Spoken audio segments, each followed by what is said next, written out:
یہ کہانی ہے سن 2012 کی جنوری کی ایک سرد اور سیاہ رات تھی۔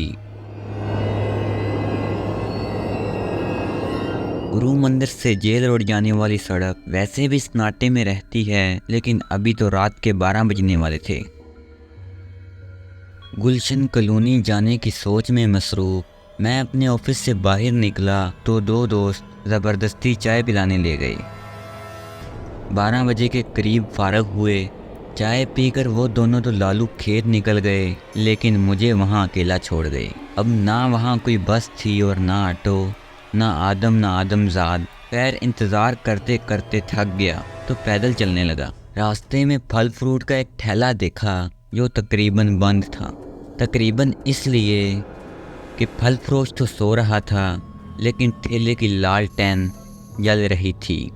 فروٹ بھی تقریباً سارے ہی کپڑے سے ڈھانپے ہوئے تھے، بس سیب کا ایک ٹوکرا آدھا ننگا تھا۔ اور لال لال سیب دیکھ کر جانے میرے خالی دماغ میں کیا آئی، میں نے ایک سیب اٹھا لیا، لیکن جب آگے جانے کے لیے قدم اٹھایا تو جیسے کوئی سایہ سا کودا اور میرے آگے کوئی جانور کہیں سے نکل کر آ گیا۔ ایک طرف اندھیرا ہونے کی وجہ سے پہلے تو سمجھ ہی نہ آئی کہ کیا ہے، پر تھوڑا آگے بڑھا تو دیکھا ایک کالی بلی اپنی چمکتی آنکھیں لیے میرا راستہ روکے کھڑی تھی۔ مجھے خیال آیا کہ بلی تو انسان سے ڈرنے والا جانور ہے، راستہ روکنا اس کی خصلت میں نہیں، لیکن میں بلی سے ڈر کر ارادہ ملتوی کرنے والا تو تھا نہیں، سو اسے ایک ٹانگ اٹھا کر مارنے کے انداز میں ڈرانے کی کوشش کی اور جھٹکے سے آگے نکل گیا۔ بلی اس طرح ایک سائیڈ پر ہوئی جیسے ایک پہلوان دوسرے پہلوان کو راستہ دیتا ہے، اور میں پھل فروش کو ذہن اور نظروں میں رکھے ہوئے چل پڑا۔ تھوڑا آگے چلا تو کچھ احساس ہوا، مڑ کر دیکھا تو پھل فروش کی لالٹین بند ہو گئی تھی۔ میں ایک سیکنڈ کے لیے ڈر گیا، لیکن خیال آیا کہ تیل ختم ہو گیا ہوگا۔ یہی سوچتے سوچتے سیب منہ کی طرف لایا، لیکن اچانک کافور کی انتہائی تیز بو میرے آس پاس دوڑ گئی۔ یا اللہ، اتنے سناٹے میں یہ کافور کی بو کہاں سے آ گئی؟ میں نے آنکھیں پھاڑ پھاڑ کر چاروں طرف دیکھا، لیکن کوئی نظر نہ آیا۔ میں ڈرتے ڈرتے اور چلتے چلتے لائبریری تک پہنچ گیا۔ سوچ میں گم میں نے پھر سیب منہ کی طرف بڑھایا، لیکن اس بار جیسے میں نے 200 وولٹ کی تار کو چھو لیا ہو۔ سیب منہ میں لینے سے پہلے ہی مجھے کیوڑے کی تیز بو بالکل میرے پیچھے سے آئی۔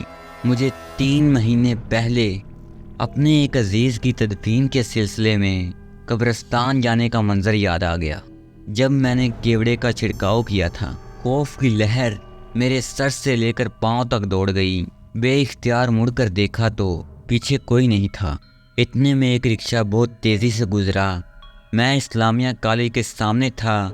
میں نے پوری قوت سے آواز لگائی، یہ جانے بنا کہ پتہ نہیں خالی بھی ہے یا نہیں، مگر اپنی خوش قسمتی سمجھا کہ وہ آگے جا کر رک گیا۔ میں دوڑ کر اس تک پہنچا، اور اس سے پہلے کہ کچھ کہتا نظر پڑی پیچھے کوئی صاحب بیٹھے تھے۔ اندھیرا تھا، صحیح نظر نہیں آیا، پر میں نے پھر بھی کوشش کرنے کا سوچا۔ اتنے میں رکشے والا ہی بول پڑا، کہاں جاؤ گے تیمور بھائی؟ میں نے جواب دیا، بھائی گلشن، بہت دور سے آ رہا ہوں، منع مت کرنا۔ اس نے کہا، آ جاؤ بھائی بیٹھو۔ میں نے شکر ادا کیا اور پیچھے بیٹھ گیا۔ پچھلی سیٹ پر ایک نوجوان تھا، اس نے مجھے خیر مقدمی نظروں سے دیکھا۔ میں نے اسے سلام کیا اور سفر شروع ہو گیا۔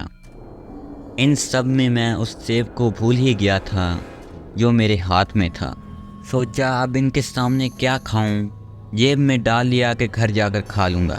لیکن ایک منٹ، میرے ذہن میں جیسے ایک دم کوئی بم پھٹا۔ رکشے والے نے میرا نام لیا تھا، تیمور۔